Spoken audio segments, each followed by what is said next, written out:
Okay, we're at Carthage, an interesting location.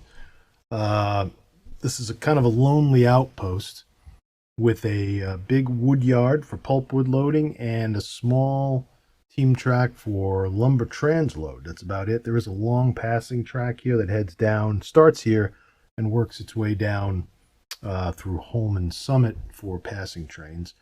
So if you can see the tracks up there in the corner, they kind of emerge from that no man's land I call spruce and enter Carthage. So let's just pan to the left here. You can see there's a couple of lumber cars there and a caboose. That's a local that's parked in the siding awaiting a northbound train. I was in the middle of an op session here, so we're kind of, that's where we're at. You can see the nose of the Jeep pointing out behind the depot. We've got an old station here, and in the foreground is what I'd mentioned earlier, this lumber transload, which is kind of cool. So bulkheads, excuse me, center beam cars come in with lumber and are offloaded here. You've got a little shanty across the way there. That's for the International Paper Wood Yard. So that's the office. That's for pulpwood loading.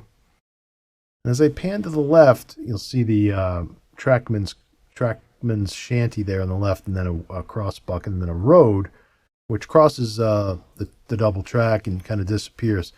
Immediately to my left begins the descent of Holman Mountain down a 2% grade. So the 2% grade starts out right behind the station, or just to the left of the station. It crests and immediately starts to dive down the hill. So we'll take a look at that after we're done here with Carthage. So I'll pan back to the right.